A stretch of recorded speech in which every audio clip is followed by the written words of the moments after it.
Bom dia! Estamos aqui para mais uma gravação de orientação de matemática. Não pude fazer a gravação da primeira quinzena, infelizmente, mas eu começo aqui a segunda quinzena do nono ano, tudo bem? Vou trazer aqui para vocês agora uma mensagem para a gente iniciar com alto astral. É uma mensagem referente à primavera que está chegando. Toda alma que suporta o frio das tempestades merece florescer nos dias ensolarados da primavera. E deixe que a vida faça contigo o que a primavera faz com as flores. Então essa mensagem bem agradável aí para nós termos um final de ano aí que começa com a primavera bastante produtivo e que a gente possa dar conta de tudo que nos cabe, ok? Agora vamos então iniciar a nossa demanda de hoje. Então, como eu disse a vocês, o descritor que eu vou trabalhar é da segunda quinzena, do nível 5, o nível 3 e nível 4 foram gravados, então já não há necessidade para quem ainda permanece no nível 2 ou avançou para o nível 3, nós já temos ele gravado, tá bom? Bom, então nós vamos trabalhar com a equação do primeiro grau. São os descritores resolver problemas que envolvam cálculo de valor numérico de expressões algébricas e resolver problemas que possam ser representados por sistema de equações de primeiro grau com duas incógnitas. O material utilizado é o material digital do 8º ano. Pessoal, eu tentei buscar aqui o material do 8º ano, que é referente ao segundo bimestre, ver se tinha algum material sobrando para encaminhar para vocês. Infelizmente não temos, tá? Então vocês vão fazer uso dos slides e ao clicar no material digital, ele já te direciona a 4 aulas do 8º ano, tá bom? Aqui eu vou trabalhar apenas com o material de entrada, tá? Trazendo conceitos, como que você pode fazer essa primeira abordagem e depois eu vou dar a dica de como você trabalhar com todos esses 4 materiais que foram ofertados, ok? Muito bem. Então, resolução de equação do primeiro grau é lá do 8º ano, referente ao segundo bimestre, aula 18. Ele vai contemplar a aula 18, aula 19, 21 e 22. Ele pula uma aula 20, certo? Muito bem. Então, ele traz aqui como conteúdo a equação do primeiro grau com uma incógnita e solução, verificar se o número é ou não solução da equação, e traz aí os 3 objetivos: retomar a equação de primeiro grau, verificar se o número é ou não solução de uma equação, e retomar as propriedades que não alteram a veracidade de uma igualdade. Então, a primeira parte é a organização da turma, agrupamento entre 3 ou 4 alunos.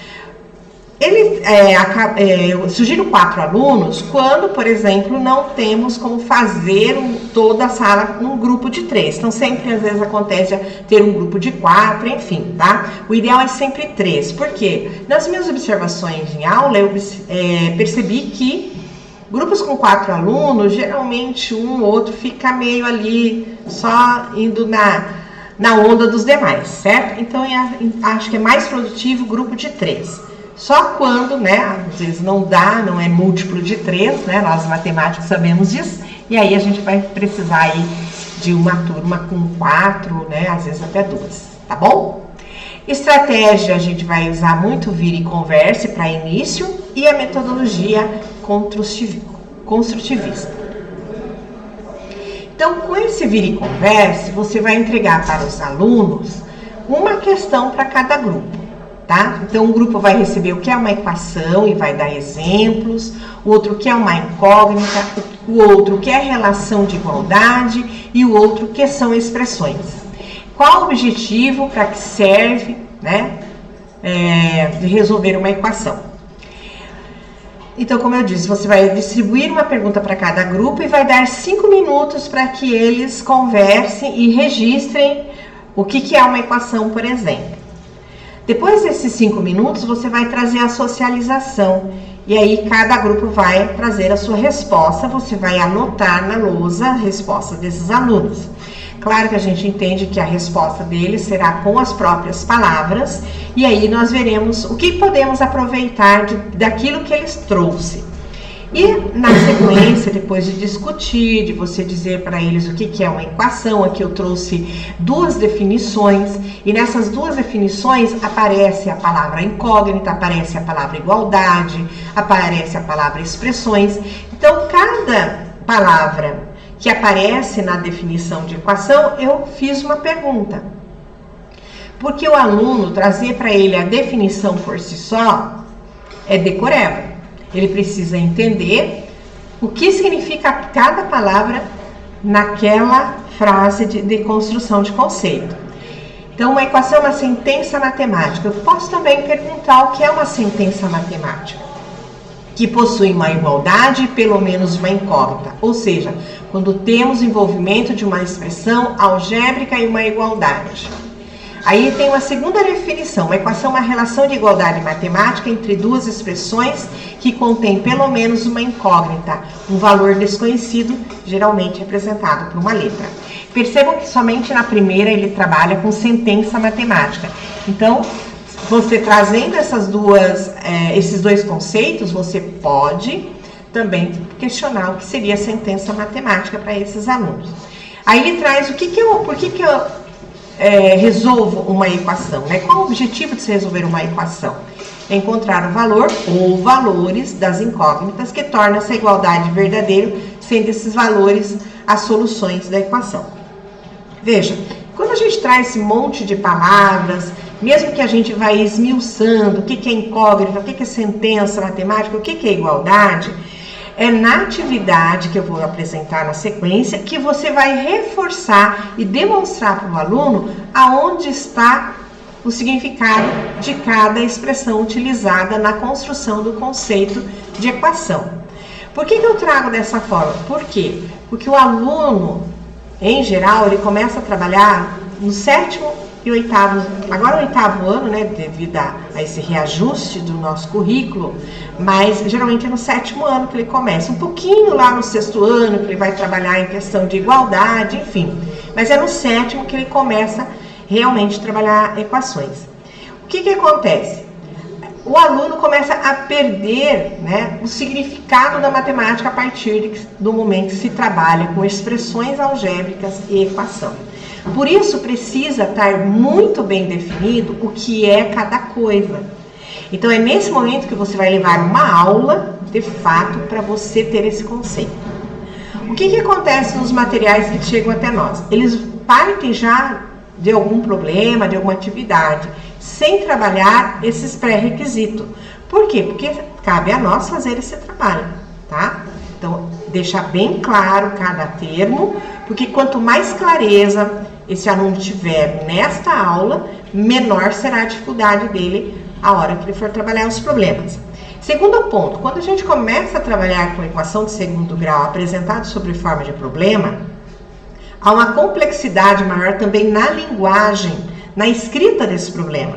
Então, ele já estava mais acostumado com os problemas propostos quando ele ia trabalhar apenas sem utilização de equação, né?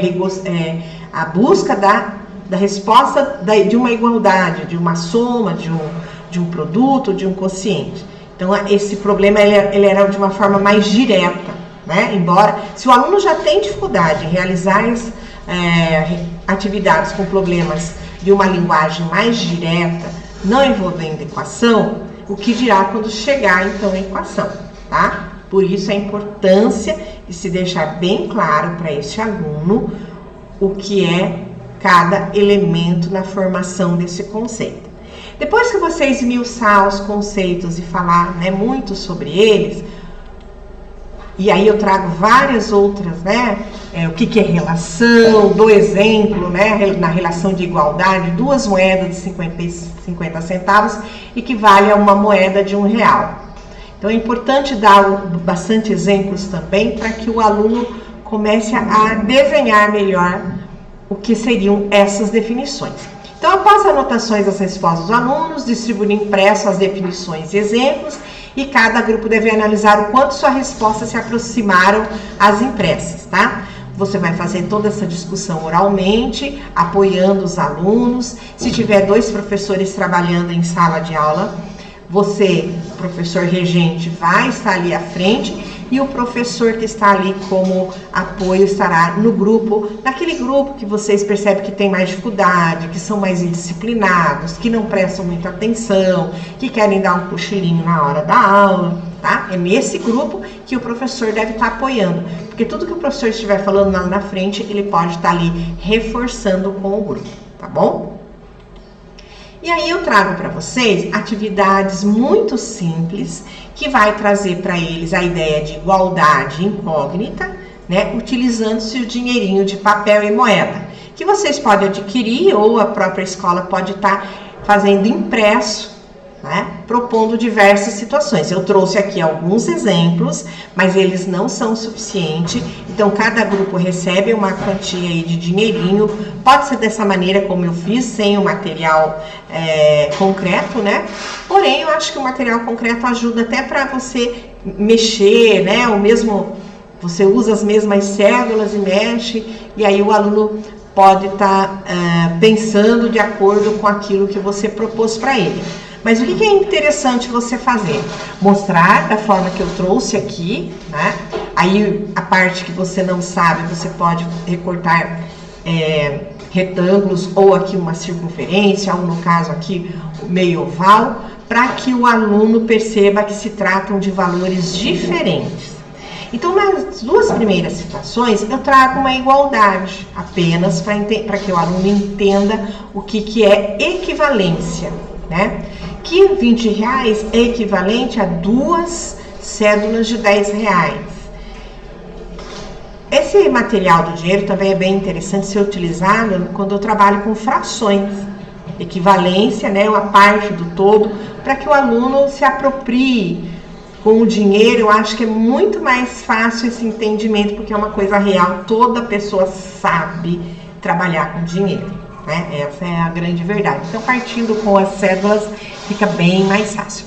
Depois ele tem lá R$20 mais R$20 mais R$10, que é equivalente a R$50, que é igual a R$50. E aí o aluno transfere essa linguagem da cédula para a expressão numérica.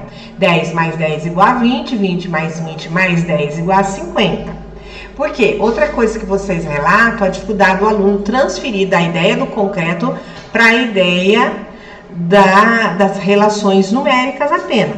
Então, quando você apresenta material concreto, trabalha-se o concreto e depois, no segundo momento, você vai fazer essa transferência. Olha, aqui estamos no concreto. Como que vamos transferir agora para uma expressão numérica, como está sendo apresentado agora?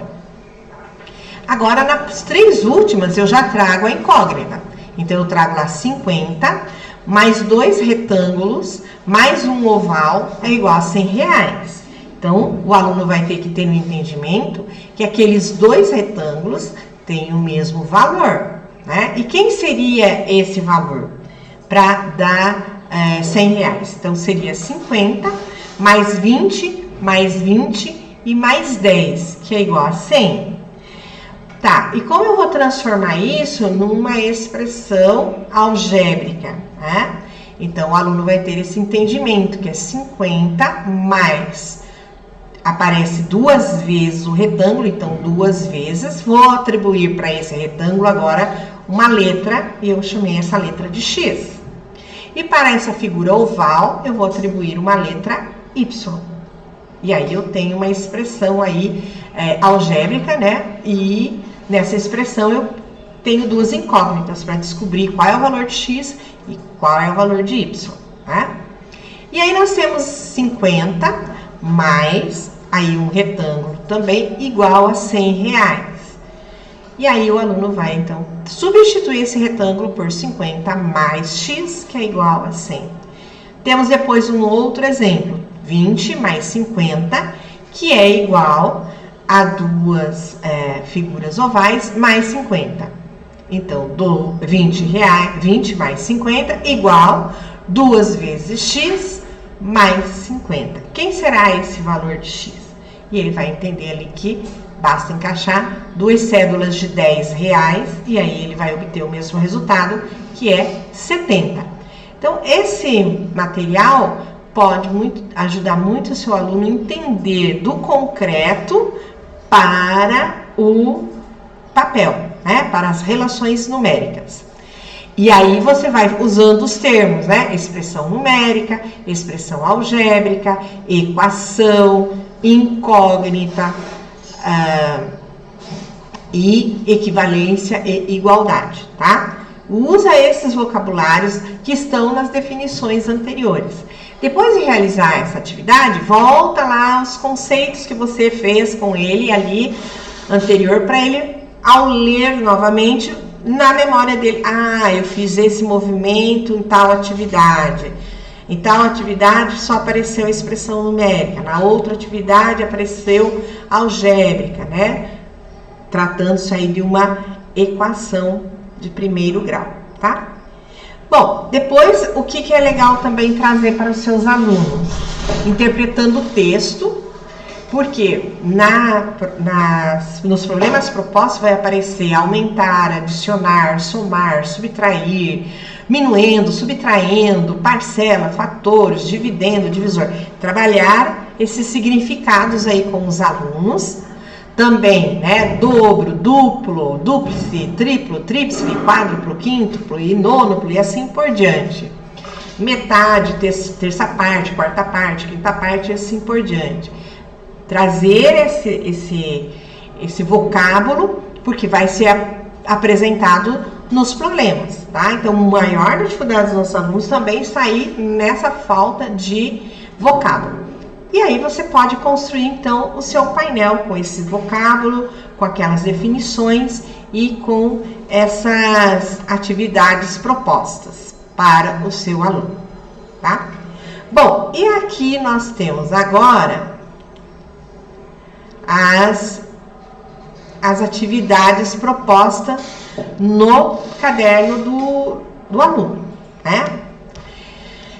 O que você vai fazer? Porque como são 3, vocês vão ver lá que tem muitos problemas propostos. Você vai escolher alguns problemas. Aqui, por exemplo, esse aqui, né? Você pode fazer oralmente, usar plaquinhas com sim ou não. Então, das 4 propostas que aparecem na aula 18, 19, 21 e 22, você pode selecionar todas aquelas atividades que você pode fazer com sim ou não, que aparecem quase todas elas, e usar a plaquinha, né? Ou o Kahoot. Então, aí os alunos, você lê a pergunta, os alunos levanta a plaquinha se é sim ou se é não e justificar. Por que é sim, por que é não? Dá para fazer oralmente. Então, acredito que juntando todas as atividades propostas lá, você em 10, 15 minutos você resolve essa atividade, tá? Então, lembrando que a primeira aula já foi, então você já está na segunda aula. Depois desse sim ou não, com as plaquinhas, aí sim você vai selecionar os problemas que virão aí a seguir, né? Tem vários problemas, e aí nesses probleminhas que você vai sugerir para os alunos, como que você vai fazer, tá? Primeiro, seleciona os 3 problemas, nível fácil, médio e difícil. Você resolve com os alunos, lê as palavras, né? Quando aparece parte, repartir, dividir, enfim, tá? Depois de resolver esses 3 problemas, tá? Você então seleciona outros problemas, também fácil, médio e maior complexidade, e distribui para os grupos. E aí você vai vendo quais são os grupos que conseguem só resolver o fácil, aqueles que só conseguem resolver o médio e aqueles que conseguem resolver com maior complexidade. Nesse momento que você distribui impresso os probleminhas para eles resolverem, que daí ele está na segunda e terceira aula, para quem tem 6 aulas de orientação de estudo, terá mais tempo para resolver esses problemas, e aí deixa lá 2 aulas para poder fazer a tarefa quinzenal. Para aqueles que têm apenas 4 aulas, então ele vai usar a segunda e a terceira ali para a resolução desses problemas. E lembrando que dar mais autonomia para o aluno, tá? Você interfere oralmente algumas, checklist na próxima, e na próxima situação o aluno resolve sozinho, tá? E sempre coloque uma fácil, uma médio e uma com maior complexidade para você sentir esse nível do seu aluno, certo? Então essas são as dicas para esse descritor. Espero que eu tenha ajudado vocês, tá? Até o próximo encontro, já estou montando aí da terceira quinzena, que é sobre volume, tá joia? Tchau, tchau, gente!